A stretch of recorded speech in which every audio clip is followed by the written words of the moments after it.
evening, ladies and gentlemen, and welcome to the Mahoning Drive-In Theater, the largest single-screen drive-in in the United States. We're certainly glad you could be with us this evening, and don't forget the concession stand is open with all kinds of great things to eat and drink.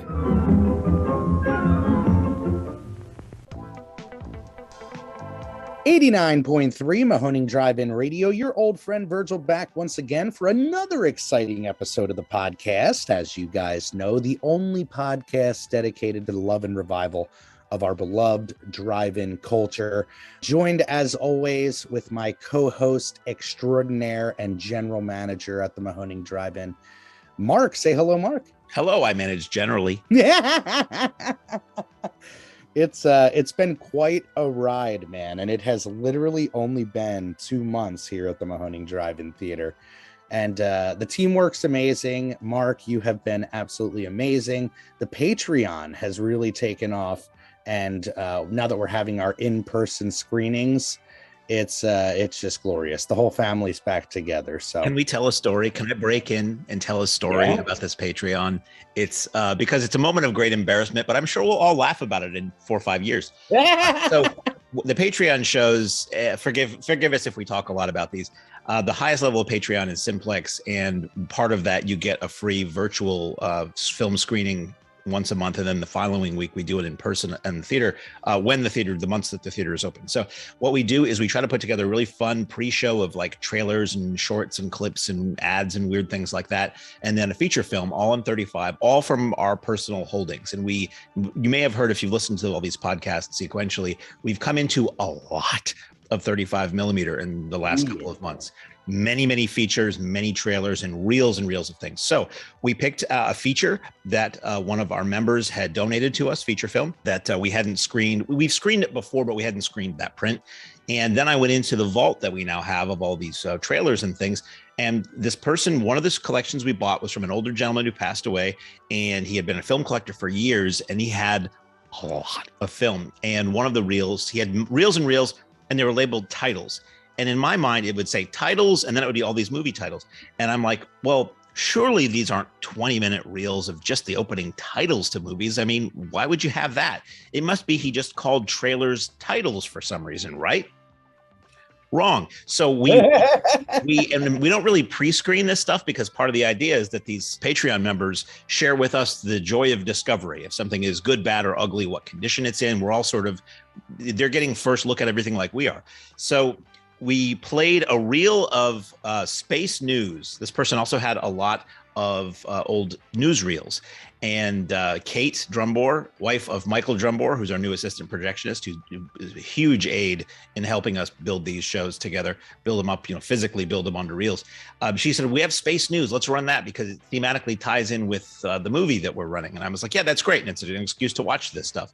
And they're vintage newsreels about the space program back like in the early 60s. Very, very interesting. Yeah. 2 minutes at a time. 20 minutes in a row of those was a bit of a slog. Although if you're a space or NASA fan, it's fascinating. They're in great shape and it's vintage. This would have been shown in theaters. So 20 minutes was too much. We're like, okay, fine, but we've got those trailers coming up. And part of this recent haul we got were a bunch of early 70s 35 millimeter commercials that were never meant to be shown on theater screens. They were meant for local TV stations to run, or even network TV stations to run. So Mike pulled a few of those, and one was an X-Lax commercial, which went over incredibly well because we're all very mature, and an animated like W.C. Fields Fritos commercial, which went over very well, and a certain thing that you have to be there to know what it is, but it's the jewel in the crown of our pre-shows that we always run, that played. And then we went into this reel that said titles on it, and the Universal Pictures logo comes up, and then it says a Robert Wise production. And I'm like, oh God, this is the opening titles. And it came up the title, The Andromeda Strain. And everybody went, woo! And they started cheering because like, out. That's our feature for tonight. And I sunk it low in my chair and I'm like, no, that's actually not what we're running tonight. So it played in full, the full 2 or however many minutes of the opening titles until it said directed by Robert Wise. And then it cut. And then the Universal logo came up and it was the full opening credits for some other movie. It was 20 minutes of disappointment, basically. where Yeah. one after another, people are like, well, here's the opening few minutes of a movie we're not going to see tonight.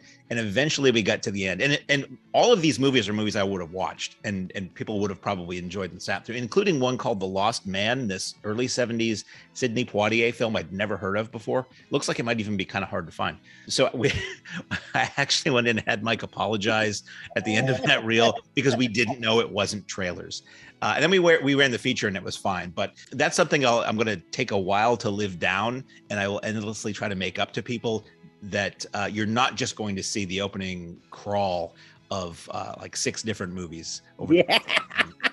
I got to say, I think everything was made up with that X-Lex commercial, which just brought the freaking house down. It was amazing. Super fun, as always. And that's the fun of the Patreon screenings, you know, like you said, we're kind of discovering this stuff together, and it's always a ride. As Gump would say, it's a box of chocolates at those shows. So yeah, exactly. But we're going to jump in today with a little bit of a calendar preview and review. So things have been moving on amazingly here at the Mahoning Drive-In Theater. We're coming into the heart of the summer, which is, of course, July 4th weekend, and July, traditionally August, and really through the end of the year is the heart of the Mahoning season. So really excited to go over this stuff with you, Mark. And we got a lot on the docket. What do we got? First up, first weekend in July. So in the past, for a July 4th weekend, which technically you would call this year, it's been an overall theme. We did the Rocky movies, we did the Karate Kid movies, we did Back to the Future series in the past. But this year, Harry Potter, that was crazy of us. That's a mini podcast in and of its own. Oh, yes. That's how many movies was that? 8. 8 movie. Was it really 8 movies? It was 8. And none of them are under 2 hours. No, they were all epics. And yeah, we spread that out from Thursday through Sunday, and it was crazy. Boxes and cans of films we had in that projection booth. It was such a massive pile. I was calling it Mount Potter because it was so tall off the ground. Insane. So this year we're doing something different each night. So Friday night starts off with I Want Candy. It is a John Candy double feature, and it is Uncle Buck and The Great Outdoors, arguably the 2 greatest John Candy starring features, although he made a lot more than that. This is one of many things where we would be thrilled if it did well enough to do another one and play different John Candy movies, but these seemed like the 2 brightest shining stars in his filmography. I saw Uncle Buck in the theater when it came out, and I loved it. And Great Outdoors I wound up seeing on videotape when it was new. And I remember the tape we rented, it was still a new rental, and somebody had like the filthiest VCR before me, because when I rented it, the tape was just all like the lines, you know, cascading, horizontal lines cascading down the picture. I'm like, this movie's a week old. What did somebody do? But so this may be the first time I see The Great Outdoors, you know, looking good. Yeah, I'll tell you, Great Outdoors was the biggie in my house. Always love for Uncle Buck, but Great Outdoors was on repeat, and that's the one that I'm having the whole family come up for a 4th of July celebration on Friday, and we are going to bask in that John Candy goodness. It's one that we've been wanting to do for a while, and I break a lot of events into categories, booking the film here, of, you know, what's going to work for families and what might not, and this is one that honestly, I expect many a family out to take advantage. We're also doing the free overnight promo for kids. So enticing them to come hang out on the lot with us, extend their stay. And for a holiday weekend like this, weather looking beautiful, who's not going to want to do that? So really excited for Friday. The overnight thing is interesting because it serves many purposes. One is it saves you money in lieu of getting a hotel if you can't afford that, and it helps make coming out more feasible financially for people. It also, even if you live relatively local, at this time of year, we can't start the movies until roughly 9 o'clock. So that's a late night, and you might not want to try to drive home that late. But the added thing is it's a really cool experience going to sleep at a drive-in and then waking up at a drive-in in the morning. I did it a couple times years ago for that reason, because it was a way to make something financially affordable to do, or I was going to be there multiple nights. And it's a really cool vibe. And with, especially with the movie like The Great Outdoors, which is about, you know, camping and roughing it, to me, a family doing that together would just be like this added like 4D element to that show. Yeah, that's pretty much what our family's doing this Friday. So very excited. I'm very excited to have lots of love on the lot. Whenever we can do the good family double feature, it's just great. And we try to appease that audience as much as possible. Now, did you ever see, you might be a little too young, how did you first see The Great Outdoors? So Great Outdoors was a HBO, probably cable discovery.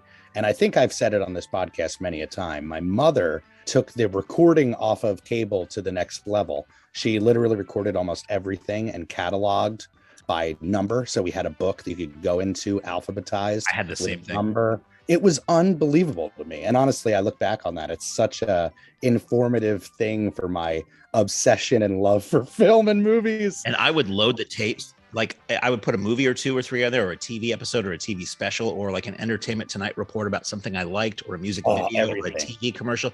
And I would have the log book that was cataloged with the time counter numbers, because I had the VCR that broke it down to hours, minutes, seconds. Oh my God, come on. One of the VCRs I had, I think it was in Mitsubishi, it had a feature where you could punch in the numbers. So with those books I had, if I wanted to see something specific, were rewound, you'd zero the counter, punch in the numbers, and it would fast forward or rewind to that, stop, and then hit play. It was great. That's crazy. Yeah. I asked the question because okay, here's something we need to talk about more often in general. For every event we have at the Mahoning Drive-In Theater in Lehigh, Pennsylvania, we have a Facebook event page, and that's where you can say that you're going or you're interested or whatever.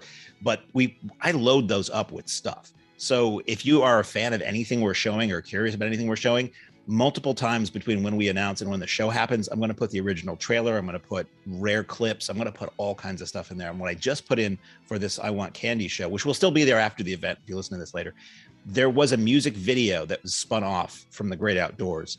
Dan Aykroyd resurrected his Elwood Blues character and did a duet with Wilson Pickett on a cover of Wilson Pickett's Land of a Thousand Dances. I think it's under the end credits. The song, I think, is under the end credits of The Great Outdoors, but the music video is filmed. So it intercuts shots from the movie with Aykroyd as Elwood Blues acting and appearing in some little kid's bedroom and stuff. And Wilson Pickett dressed up like a Blues Brothers thing. It's called like the Elwood Blues Review or something like that. But it's on YouTube and it's also on our event page. But when I think of The Great Outdoors, I remember that because it got played a lot on MTV. They used to do that a lot back then, was they would help advertise a movie by having a music video or having a hit song or something that they would weave a lot of clips in. So it's an interesting little nugget about The Great Outdoors that probably a lot of people have forgotten about, especially if you weren't alive when it came out, you wouldn't have seen it. But there is a copy on YouTube. Nuts. Saturday, so excited for Saturday. This is another one that people always ask when they see the documentary, what is on that list on your wall? In the one scene where I was looking freeze frame and I try to see how many we've done and how many we still haven't done. The booking board. But so Making a Dream Come True with De Palma Rama. What do we got with that lineup, Mark? Not as many films as people wish we're playing in a night where we're playing two movies. We'll get three technically, but they don't know actually. So we have Carrie, which one of the highlights of my career at the Mahoning Drive-In Theater was standing behind Jess watching Carrie for the first time. Yeah. Followed by Blowout, which is a favorite of mine. Blowout, it's kind of a remake of Blow Up, but I think Blowout's a lot better. And This is the reason we're doing this event on a selfish level. I'll say it here. Honestly, we're making a lot of these top 10, top 5, movies come true this year with Night of the Hunter last month, and then Blowout this month. It's a near perfect movie and got me into the idea of filmmaking and what true filmmaking is. It's a masterwork. It's a movie about movies. It's a political thriller. It's kind of scary. And it's shot, a lot of it, if not all of it, in Philadelphia. So it's got that kind of local aspect to it too.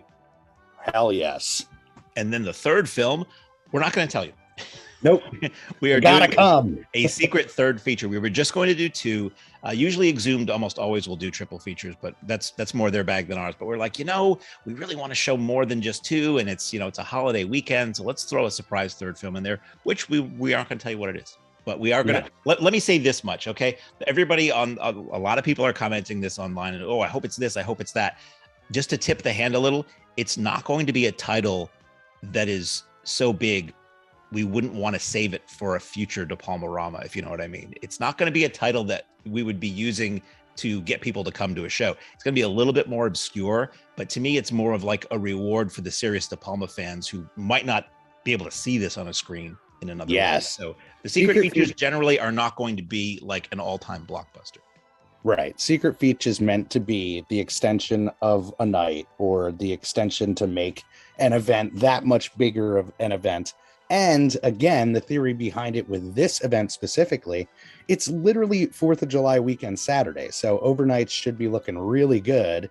And it gives those people a little more time to, hang out with us under the stars. So can never go wrong with that. The next night, making up for 3 films the previous night, it's just one movie. It's a Sunday. It's a holiday weekend, but it's a Sunday. And Sundays we tend to do single features just because people can't always stay out as late. And it is M. Night Night. Or yes, finally. Night. M. Night Shyamalan's The Sixth Sense, the one that started it all for him, the one that just exploded him into the stratosphere, was such a shocker surprise ending, and blessed or cursed him with kind of have. I always wonder, does he always want to do the twist endings, or does he feel like he it's expected of him? Really tough, for looking at a director's career too, looking at this, because the bar is so high. It was way more than a movie. It became something that everybody quoted, that everybody knew at a certain point. It became like intertwined with the culture. And then to try to live up to that, is very, very hard. Being that M is a local boy, went to Temple, Philadelphia, connection, blah, blah, blah, shot signs in Bucks County. It's one of those things. He has a lot of fans in this area that root for him, and a lot of people love a lot of his movies. And our plan was to try to do it on a Friday or a Saturday and do a double feature or triple feature. But this is the one to kind of give it a test and say, hey, if the fans are out there, come out, support the on-the-nose gem of M. Night's belt. And it also stars Bruce Willis, who has been, more in the news a little bit lately because he announced that he's, due to health reasons, retiring from acting. So it's anytime we can get Bruce up on the big screen, right? What was your experience with this movie? This was the big kind of spoiler movie where a lot of people spoiled it for other people. Did you go in fresh? Did you see it theatrically? Did you see it after? This was what? This was like 99? I want to say 99, 90. Yeah. I think that was before the internet was quite what it is now. And things weren't getting spoiled the way they do now, where people see advanced screenings or they post a thing on YouTube the next day, or the trailers, want to give just about everything away. So I went into this hearing that it was a good thriller. Like, I want to say I saw this within a week of when it came out. And it was, I did not see any of it coming. And when the big reveal happens, it was like, whoa. And then it makes you replay the whole movie in your head. Or I guess maybe it does replay the movie a little bit at the end, but it's one of those movies that is rewarded by another viewing, because you can watch it knowing the secret of the film, and you can see where it totally works all the way through. Even if you know it, you can see that they never really kind of broke the rules. So I remember it being really good. I think I saw it once, maybe twice in the theater, and then maybe once on video, but really not since, probably not since 2000, like really not since it came out. I was in 10th grade, and I was at this real turning point in my life where the theater thing was really going well, and the idea of looking forward into college and all that stuff. And I gotta tell you, as much as Ben and Matt Damon's story was an influence with Good Will Hunting, and then the Kevin Smith connection with the kind of do-it-yourself attitude, the fact that M. Night hit it when I was in 10th grade and became this kind of hometown hero planted the seed of Temple and planted the seed of film school, and it's easy to look at his later career and kind of mock some of that work. But for a while there, he was a king. He was a god in the area, and especially for young filmmakers like myself, he was an influence to a lot of people. And I'm sure launched a ton of ships with that film. And now, is this a film that was we get this from Disney, do we not? Sixth Sense, we did get from the vaults. It's one that was on our eye, and we actually requested another M. Night film, which you might think would go perfectly with this as a double feature, but blows my mind. There is not a print available, at least in the old Disney vaults. So that's another reason why we decided to make this a single feature. Good evening, ladies and gentlemen.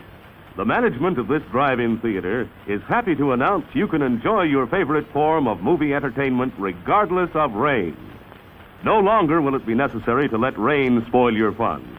Now you can keep your windshield clear and dry with a drizzle guard. Simply attach it to your windshield, and in a jiffy you're enjoying the movie without constantly running your windshield wipers. A drizzle guard will save you gasoline and wear and tear on your batteries. After the show is over, all you do is take off your drizzle guard, roll it up, and it's ready to be used again, just like an umbrella. So next time it rains, don't sizzle in a drizzle. Get yourself a drizzle guard and enjoy the show. Drizzle guards are on sale now at the concession center. So after that, on Tunnel Vision Tuesday, Exhumed Films does these. In case you hadn't heard, Exhumed Films has been doing Tunnel Vision Tuesday with us for like 2 or 3 years now, where they play a single feature on a Tuesday night, and they will have an extended trailer reel of trailers that complement the film. So it'll be same director, same actor, same genre, same era, something like that. And on Tuesday, July 5th, once you've recovered from the sound of the boom booms in the sky, it is Prince of Darkness from 1987. This is John Carpenter's Prince of Darkness. This is a movie that came out in 87, really did not do very well, and in ensuing years has become a lot of people's like favorite John Carpenter movie. It's like really popular now.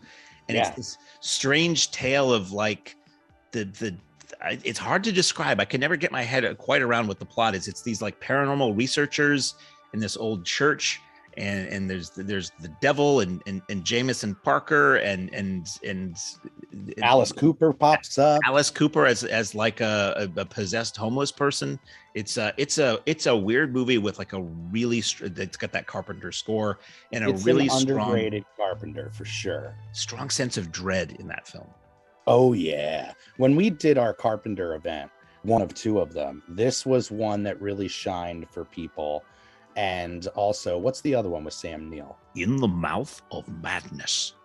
And In the Mouth of Madness, man, people love that movie. And again, like when you're a fan of a director's work, you know, sometimes you dig deep into that catalog and find the one that speaks to you. And man, tickets are doing insanely well for Prince of Darkness right out the gate. But you expect that every time Carpenter comes around.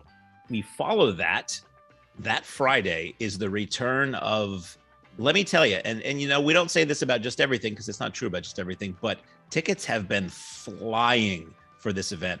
This is Drive-In VHS Fest. Biggest event of the year. Yep. This is our 6th time out.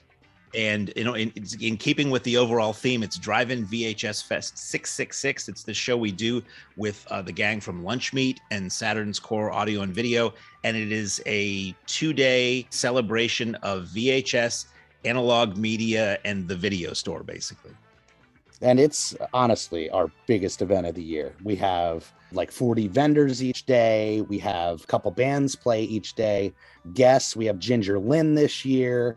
We're going to have a couple directors coming out. So it's really an all-out festival. You know, when we got into this and started offering the overnights, doing the posters, my mentality was thinking like, man, this is really like, you know, the music concerts that we go to and stay 3 nights, you know, and make a whole weekend of it. And you're fully immersed in it. And man, this, talk about a collision of culture. It brings our love of retro media, our generation of cable kids and video store kids all together for this like mash up love fest of the almighty slab that is VHS. And this lineup is just dumb, you know, like any one of these movies would be a treat, but we hit you over the head with 8 films over 2 nights. And what I'm most excited for, usually one of my favorite events of the year, has merged with Saturday, bringing in the Found Footage Fest guys to host. And I know they are going to bring the heat. What they're doing is they do a show that is satanic themed, about that whole 80s satanic panic era. And what I believe what they're doing essentially is splitting that up over the course of Saturday night. So before each of our features, they'll come out and show some clips and talk about them. And they're hilarious. Their commentary on the clips and the bizarre pieces of video they find over the years. And then they'll introduce the next film. Let me run down the movies for the weekend. Now, this is insane. And I have to say, some of this stuff has probably never been played on a movie screen before. A lot of these films were made for the home video market. Some of them were shot on video. So I have to imagine some of these are like the big screen, certainly the drive-in premiere. Furrow your brow along with me while I say these titles. Scream Dream from 1989, followed by Girlfriend from Hell, 1989, followed by Satan's Storybook from 1989. And we end Friday night with, this is July 8th, with Mausoleum, 1983, which is a film we actually own a film print of. So there's discussions of whether we might actually be running a print of that movie. Everything else we always run off original VHS tapes. I think that's going to happen because the guys seem into it. The guys, as in Ross from Saturn's Core and Josh from Lunch Meat, are partners in crime on VHS Fest for 6 years now. They're into it. I said to Mike Drumbor, that it's going to be weird to have him come in at like 3 a.m. to run a movie. But, you know, if there's anybody dedicated to the love of 35 millimeter, it is Mike Drumbor. So I think, it's really, really going to be a fun experience for those of you guys that last that long. What's funny too is VHS Fest is the weekend where our 35 millimeter projection booth gets almost no action. I think. Does Jeff usually run the intermission reels on 35, or are we steadily just digital booth up front for the whole show?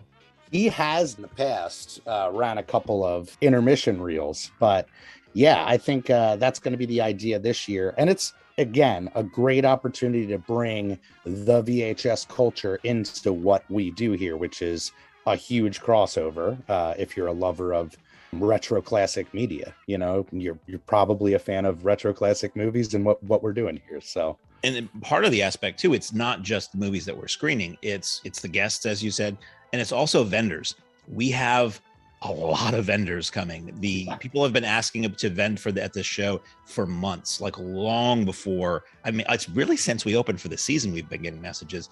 And I'm not sure what number we top out at, but I know it's going to be a very robust, and it's not just videotapes. It's videotapes, records, Blu-rays, DVDs, paperbacks, sort of crafts, t-shirts, hot sauces. Yeah. It's like all ultimate it's like a pop, punk rock flea market, or like a pop culture emporium, per se. Saturday night on the July 9th, we have Vice Academy starring Ginger Lynn and our friend Linnea Quigley, actually, from 1989, followed by Devil's Playground from 1989, then Ghoulies 2 from 1987, and we end the night with a very amazing film. If you've never seen it, oh boy, Rock and Roll Nightmare from 1987. It is John Michael Thor, who looks basically like He-Man fronting a metal band in Canada, fighting the devil with the power of rock. Hell yes. Talk about a reason to stay up late.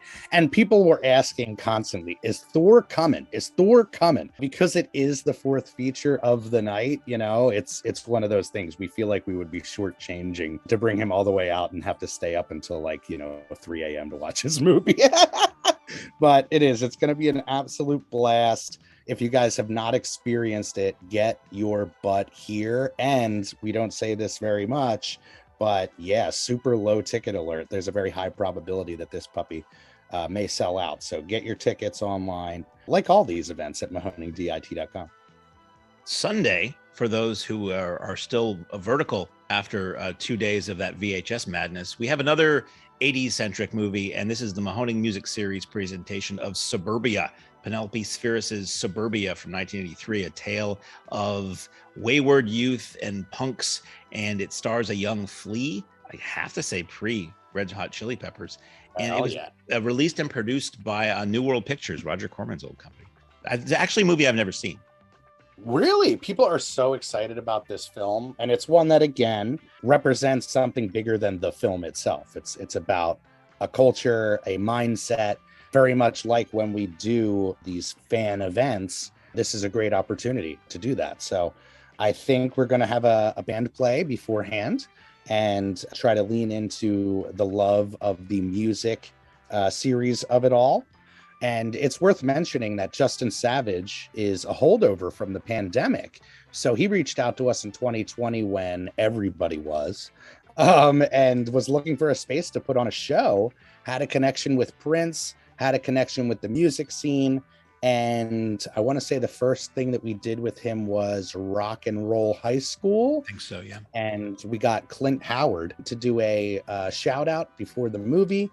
And it went really, really well. Like a great, great time. So whenever Justin's out, it's a fun time. And we're happy we could make it work this year with Savage Sunday.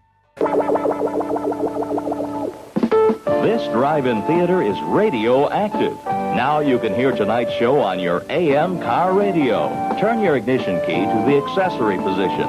This will not drain your car battery. Now turn on your radio and zero in on the following AM station. That Tuesday, Tunnelvision Tuesday returns and Exhumed Films presents, that's July 12th, The Big Lebowski.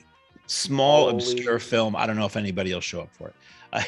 Yeah. Has a couple fans, I think. Talk about a top requested title. Holy Jesus, their love for the Coen brothers and specifically Big Lebowski. As Daryl, one of our hardcore fans and volunteers here at the Mahoning says, it's not a movie, it's a lifestyle, bro.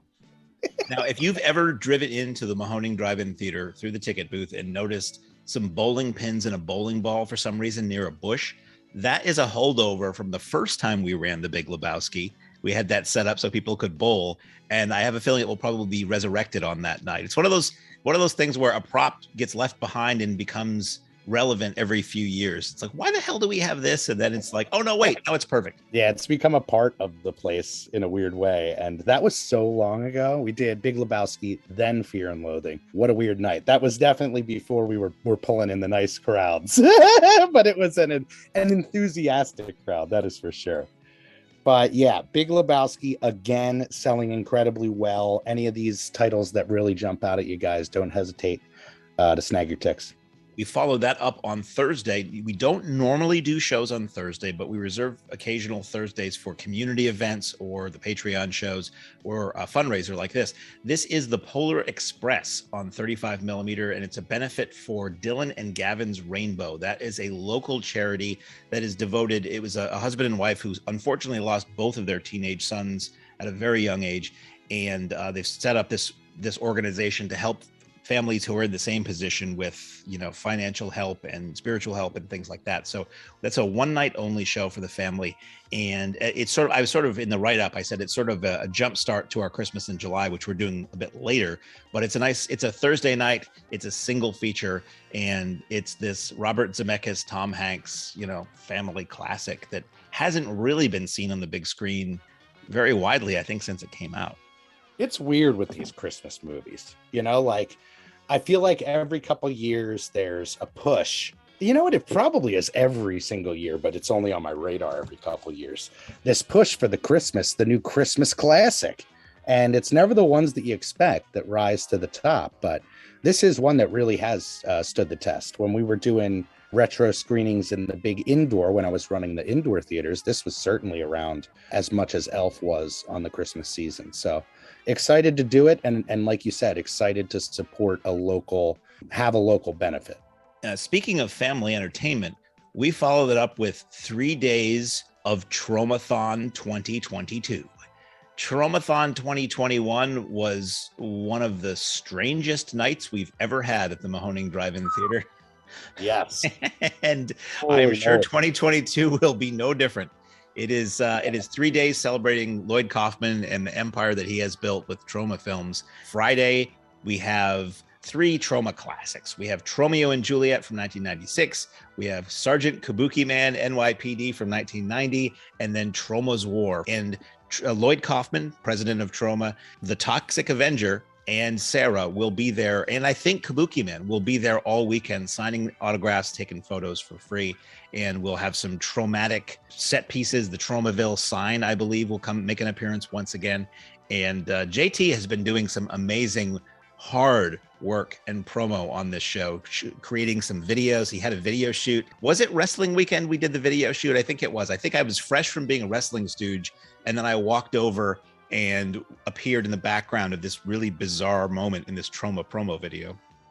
Yeah, they were here shooting a couple days ago, and there's a guy in a full cow costume and a guy with a dolphin head. It's just madness, and it's expected every single year that Troma comes to town. we know that things are going to get a little weird. So it's a perfect home for them to come and let their kind of freak flag fly here. And then Saturday night, Toxie Night. Saturday, July 16th, Toxic Avenger triple feature. You got your Toxic Avengers from 84, you got your Toxic Avenger Part 2 from 89, and you got your Toxic Avenger Part 3, also from 1989. And the Toxic Avenger will be with us in person. Now, do we say who the Toxic Avenger is at our theater, or do we go with the illusion that it's really the Toxic Avenger? Would you say who the mall Santa Claus is? The actual Toxic Avenger will be with us that weekend. We'll signing autographs straight off the screen. It's incredible. I can't believe you found the time to come. Working the mop. It's one of my favorite visuals that is like burned into my brain is when we had the bands playing last year. Toxie was getting down the dance moves that Toxie's got. It's something else. And I'll tell you what, probably the tights are worth the price of admission. So get your butt on down here. Support the Mahoning Drive-In Theater. Support Troma, who's been doing it now for so long. Such a staple. Talk about a VHS staple. Oh yeah, I mean that's like that would be really a perfect crossover actually. Sunday night also, Sunday, July 17th is the 22nd annual Troma Dance Film Festival. These are all fan-submitted films, filmmaker-submitted films to Troma. They've picked the films, and it's a night full of those. It's short films, it's feature films, and then I neglected to mention all 3 days there will be live bands all day, or between when we open and when showtime is. Yeah, and if you would like to support the local filmmakers, come out and see some shorts, some features. Sunday is going to be a really, really fun night. So stay the long haul with us. It's going to be really fun. Following the Trauma on July 19th, Exhumed Films comes back with Tunnel Vision Tuesday, First Blood. This is a really good movie. It's so good. It's different from what would follow it. People think of the Rambo character. They think him shirtless with the machine gun in his hand. This is a much more, dare I say, a much more intelligent, serious movie than what would follow.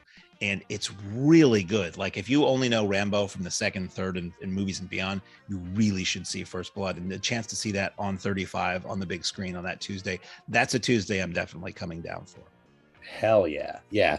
It's essential, and that's as we're going through this calendar, every single Tuesday in July is just stacked. So there's no doubt that Tunnel Vision Tuesdays has been growing over the years. And this is the reason why, because it gives our local audience or those who are traveling through on the week a crazy option, a once in a lifetime option sometimes to come out and enjoy 35 millimeter. And that's what we said about Dolomite. That's what we say about it every single week.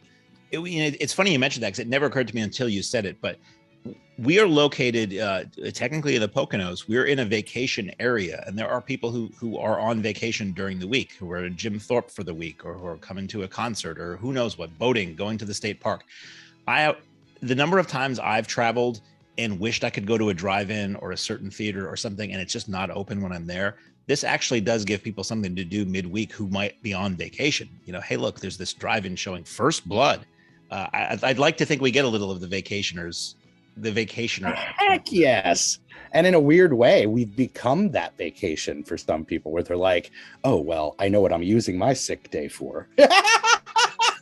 That's what I've said about some shows. Somebody's like, oh, it's on a Sunday. And I'm like, my advice is start coughing at work the previous Monday. Worth the sick day. Yeah. Now, it's really nice because it's bite-sized. And now that we are going to be moving past and into August, the clock just keeps clicking back, which is nice. And I want to say, Jeff has said it before. There's a start time that he freezes at that we don't go any earlier than that. And I can't remember if it's 7 or 7:30. It's 7:30, I want to say, because toward the end of the year, it's dark by 7. Right.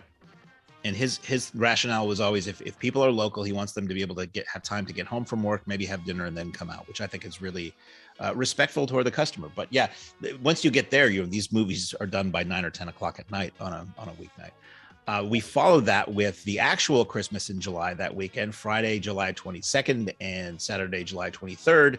And we're not beating around the bush this time. It's A Christmas Story and White Christmas, both on 35. Talk about like stone cold Christmas season classics. And again, in a selfish move, when we did our review right around Christmas time for the podcast, Jeff and I were going on and on about how much we loved White Christmas and how much it's a staple of the holiday season for us, and really the start of the holiday season for me. So the idea of playing White Christmas on 35 millimeter is a dream come true. And to start it off with such a family essential with A Christmas Story, talk about a movie that everybody on the frickin' planet knows. I've seen White Christmas on the big screen within the last, let's say, 10 years on film, and the print that I saw was gorgeous. Originally, it was a Technicolor film, so that should look beautiful on the big screen. We've run Christmas Story, and that looks great.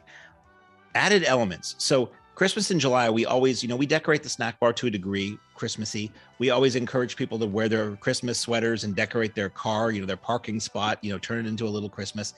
And Mr. John Demmer, who we've talked about before, the master carpenter who helped create the Evil Dead cabin that has been turned into so many other things and so many photo ops his work has been on display with. He and his family are mega Christmas Story fans. Like, he has tracked down exact replicas of most of what you see in Ralphie's house, down to the radio, down to that silver thing on top of the radio, all of that, down to the clothes they wear in the movie. He is going to bring a good portion of that out to our theater, and you're going to be able to see a really impressive Christmas Story photo op that he posted some photos today or yesterday that he wants everybody to share so they know, but that's going to be amazing. One added element to that is that somebody from the movie A Christmas Story will be joining us in person. Yes, we don't want to forget that. Yeah, we are so blessed with these events and the fandom that comes out, the experience that we can give people, but talk about once in a lifetime. We got Farkas himself coming out, Zach Ward, coonskin hat and all, coming out to, terrorize the lot. It's going to be absolutely amazing. And we know that people are excited to come and get their photos with him. The number of years, and I mean, we talked about this in the other podcast, but I saw A Christmas Story opening weekend when it came out and loved it, and then watched it endlessly on cable. And then, years later, it became what it is now. I've seen it a million times. I never get sick of it. I love it. The fact that his name is Scut, S-C-U-T, I thought it was Scott. It wasn't until just a few years ago that maybe I read the name somewhere and I'm like, Scut? What a bully name. So good. It's perfect. And if you've never heard the original, you can find him on YouTube. Gene Shepard, whose stories A Christmas Story is based on, he used to do these radio broadcasts where he would tell a lot of these stories. And there is one that is more or less the core Red Ryder story from A Christmas Story. So he's the guy who narrates the movie. And I highly recommend looking that up because he's a wonderful storyteller. And I just can't wait. I mean, again, I've seen it a million times. I'm going to be thrilled to see it again on our big screen. Yeah, it's really exciting. And again, we are doing the free overnight promo for children to try to get as many families as possible to come out and make this a really fun, affordable getaway. That Sunday, this is July 24th, a special event, single feature as Sundays often are, Back to the Woods, The Blair Witch Project. What was that noise? Did you hear that? Gosh! Oh, God! Man, talk about a movie that so worked on me. Perfect timing. I was so in for this and fell hook, line, and sinker, thinking like, man, this is real footage. This is something we need to do something about. It was so well done. Like, I loathe found footage films. I hate them. But this one was done well. Maybe it was because it was the first and I hadn't gotten sick of the isms of it. But I went to see this at an art house theater in Boston when this was in super limited release. And the marketing was really good. The marketing really made you think this was real, that this was literally footage that was found. And it was my friend and I, and then a woman older than us sat next to us. And when the movie was over, she turned to us and she said, "Was that real?" Like, she totally thought it was real. She was in. Yeah. Talk about a stroke of marketing genius. Like, that's really what I respected about that film and still respect about that film. Talk about a way to get an audience to a theater and get people excited, to literally pull a magic trick on them. It was great. So yeah, going into this event, it's one that we've been wanting to do for a while, have had issues locating a print, finally found a great 35 millimeter print. And we are so lucky enough to have the connection with Matt Balazy this year. He wrote a book called 8 Days in the Woods, The Making of the Blair Witch Project. He does these Blair Witch location tours. He has interviewed at conventions and screenings the cast of the Blair Witch endlessly. So I believe what he calls his entity the Blair Witch Experience. So he is putting on this show with us. And we are going to have him out selling and signing books. And we're going to have sort of like a Blair Witch reunion on screen, if I'm correct. Yeah, he's gonna host a Q&A, a virtual Q&A, and bring some cast and crew in, feed us with some inside stories, some dirt. And, if anybody can deliver that on a fan level, it's Matt. When people have said, watching the Blair Witch Project at a rural drive-in, which we are, at night you look up and all you see is stars, and you look around and all you see is trees and hear frogs and peepers and animals. I think that's going to be a pretty immersive way to watch this movie, especially if you decide to stay over with the overnight pass and maybe sleep in a tent after that. Now, we're not saying we're going to go around and rustle tents or anything, but I think what you've got in your brain after watching that movie is going to be all the help you need to not get a good night's sleep. Yeah, we'll leave it up to the fans to stack rocks and hang things from the trees. Stand in the corner. Oh, it's so good. Like I said, we really do add an element of the grindhouse when we can deliver these immersive events. It really does dare you not to come and experience the madness that's happening in this perfect enclosed kind of dome-like setting of the Mahoning Drive-In. Just like the reason Camp Blood works every single year, watching slashers in the woods, it's kind of perfect. Television Tuesday after that. We're almost done with the month, folks. Television Tuesday on July 26th, Exhumed Films. Again, going with these obscure titles. I don't know if anybody will show up. Star Trek II, The Wrath of Khan. Bring in the heat, yo. Getting to the end of the month, but bring in the heat. It never ends, dude. It's crazy. I saw this movie in the theater when it came out, opening weekend with my father. I didn't know much about Star Trek at the time. I was a Star Wars kid. And it had the word star in it. It was about space. So there's my interest. I think I'd maybe seen a little bit of Star Trek in reruns on TV, but I remember really liking it and it being kind of scary, like where they put the worm in Chekhov's ear and stuff like that. It was a creepy movie and just super dramatic. This movie is like a great sci-fi movie. It's a great kind of like space action movie. Ricardo Montalban, again, super dynamic as Khan. Enough said. It is so good. Everybody, people still think this is the best Star Trek movie, and we've had many entries since this one. So I'm sure this is going to be a total blast on the big screen with everybody. People beg us to they see the poster on the wall and they beg us to bring back Star Trek Weekend. They're like, please, I missed it, And this is a little bite-size entry into the series. So hopefully you guys can come out, let your fandom fly, and set phasers for fun. There it is, baby. Home run. There you go. And that weekend, Exhumed Films comes back with one of my favorite events of every year. This is Schlockorama. Yeah, talk about an overload to your senses. If you are a fan of a certain genre, a certain era of film, this is just like, oh my goodness, overload to the senses. Hit them with this insane lineup. Now, this is what when people think of drive-in movies in quotes, this weekend is what they're talking about. Friday, July 29th is Weird Aliens. It's The Creeping Unknown from 1955. This was the first of the Quatermass movies from Hammer Films. It, The Terror from Beyond Space from 1958, which was, some say, the inspiration for Alien. Man from Planet X from 1951. And we wrap the evening with the insanely kitschy Frankenstein Meets the Space Monster from 1965. Come on. That's a weekend right there. No, that's one night. That's like the greatest programming ever on late night television. Isn't it? What I mean?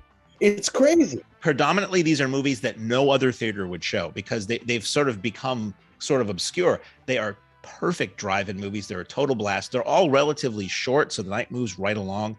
And this is the stuff I grew up with when I was a kid. Channel 56 and Boston Creature Double Feature. This is what they would run every Saturday afternoon, in pairs. So I love this stuff. And I never thought I would ever have the chance to see these in a theater, let alone on original film prints.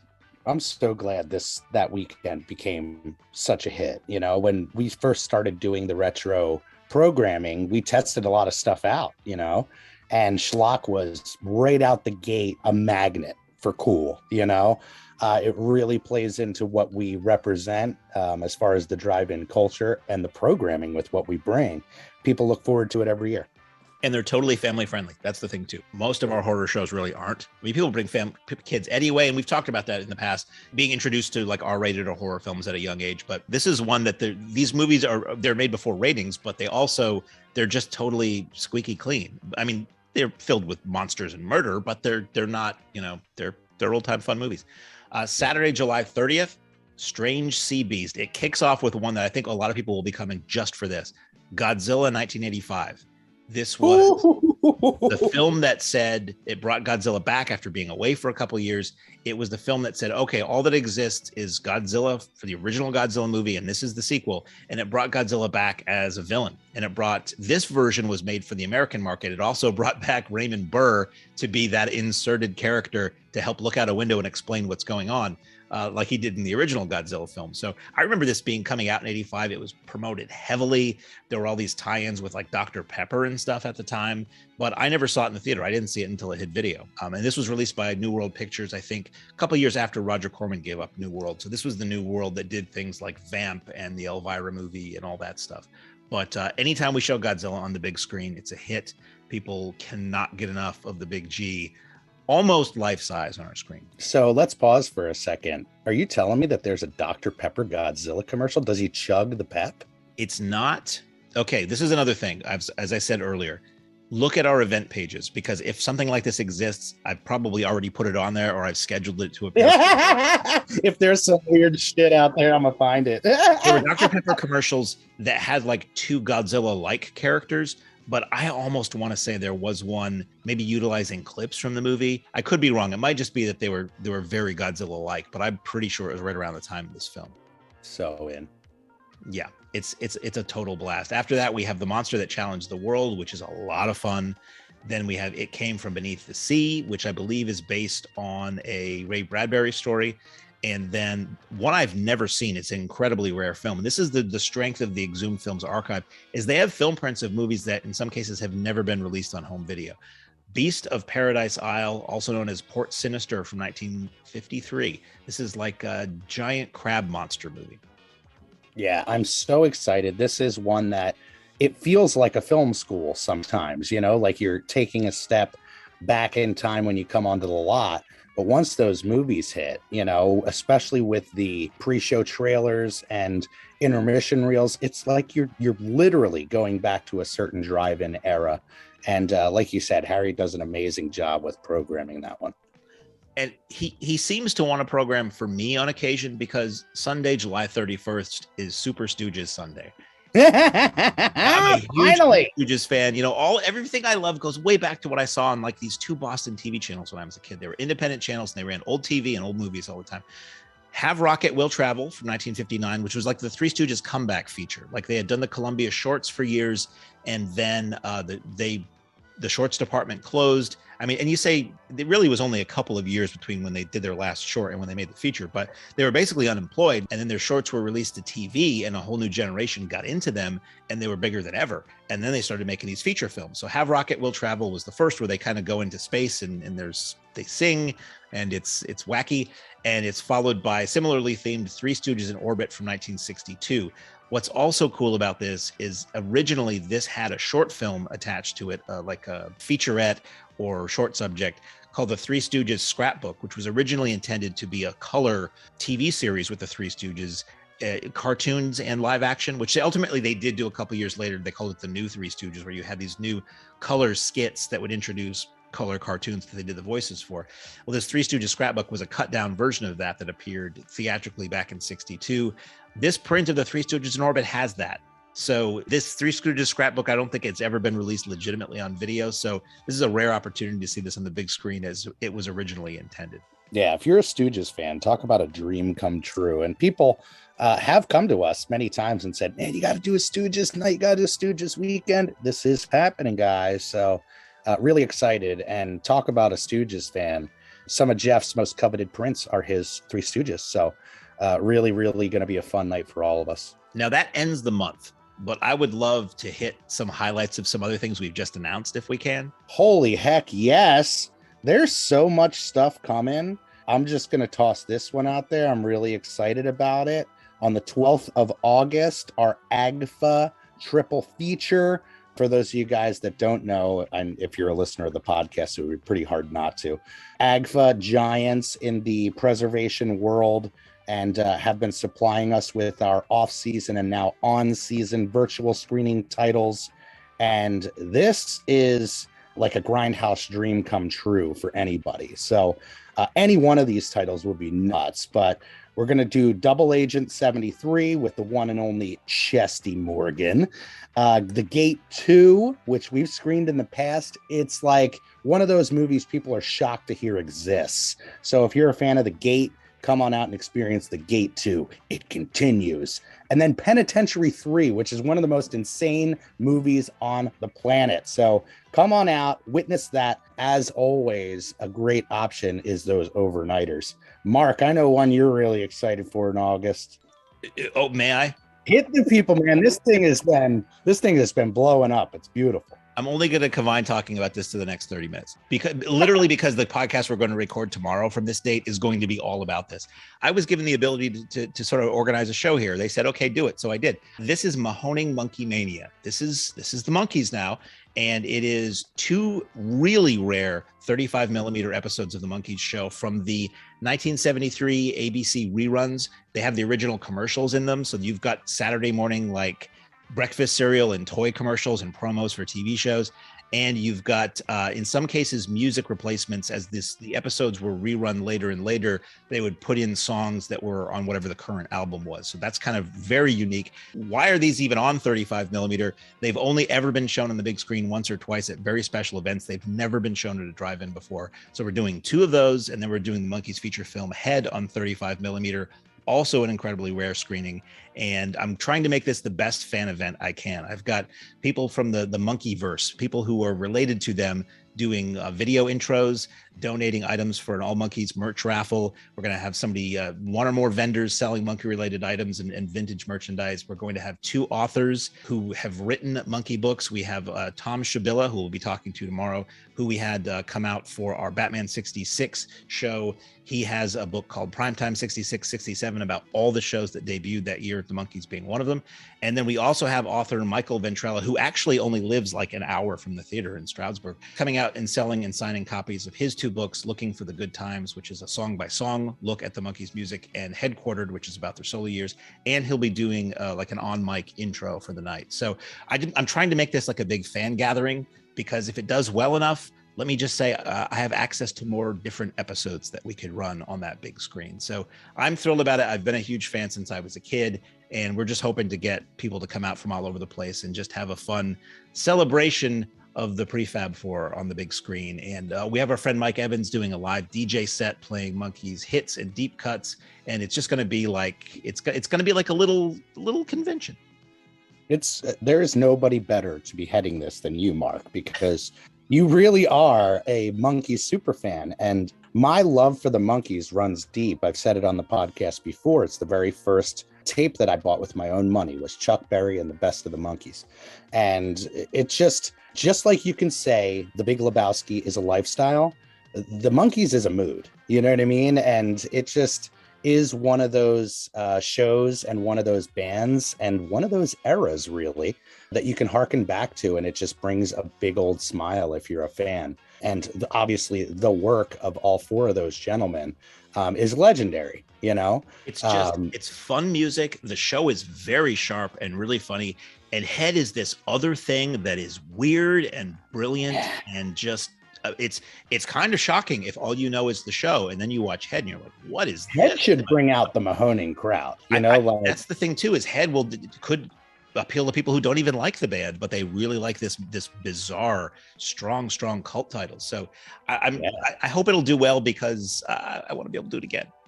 Totally. And we got to mention, again, one of our biggest events of the year, Camp Blood returns for part 8. The slashing never ends. And we have a 4-day event this year On Thursday, we're doing a special pre-show screening of The Mutilator with a nice cast reunion in Bill Ralph Hitchcock, Matt Ed Jr. Mittler, and Ruth Pam Martinez. People are super psyched because the last time we played The Mutilator, we had the director here, Buddy Cooper. Buddy Cooper. Yep, we had Buddy Cooper here. And he had copies of the theme song to the movie, which is this weird, incongruous, That's right, very catchy theme song called Fall Break, back when the movie was going to be called Fall Break. And he was selling these vintage, like early 80s 45 singles with the picture sleeves. And he had the biggest line. It was great. He was also selling original one-sheet posters, which was nuts, at a really good price. And that night he signed a ton of them. And a lot of people have been saying, I'm really excited to come and get more autographs on that Killer Mutilator poster. So this started as a Friday the 13th ode, Camp Blood. So Friday night, we're leading with Friday the 13th Part 3, special guest Larry Shelley Zerner, which we're super excited to welcome to the Mahoning family. Second feature, Graduation Day. Third feature, Blood Rage. Like making dreams come true. Saturday night, talk about a special screening. Children of the Corn fans, pay attention because we are having a cast reunion as well. John Franklin, Courtney Gaines, John Philbin, and director Fritz Kirsch. That is going to be madness. That movie freaked my world out as a kid. It's and we just discovered part of this one of a recent film haul we got. We have an original one sheet of Children of the Corn in there.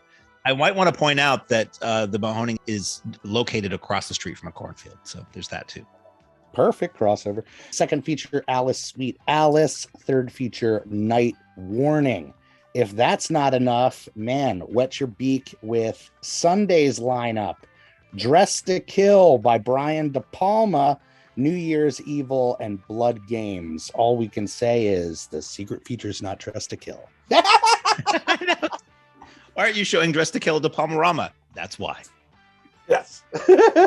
But yeah, those are some biggies that just came out, just got announced. A ton more to come. We're working on like really, really big guest shows. So do not hesitate, guys. Again, Mahoning DIT, check us out on the socials, follow us if you're into this type of thing, because it really is a bombardment of retro classic fun. As you leave the theater, folks, please be careful. Don't let this happen to your car. Be sure to remove the speaker before you leave. If you should accidentally pull a speaker loose, please turn it in at our snack bar or box office. Thank you. I think this was such a great time. I love doing the podcast with you, Mark. Every single week, it gives us a little bit of a breather from the madness on the lot to be able to just get together, put out the info to the fans, and talk about what we're doing. And you guys have a lot to look forward to, lots of interviews, things like that. I personally just listened to the Rico's interview on the way up. God, I love that interview. We really have to get on getting that Rico's truck here. You think he's into Universal Monsters? Maybe. Whatever show that we can get the Rico's truck here for, I am all about it. Heck yeah. All right, Mark, thank you as always. And on that note, Jeff, take it away, my friend.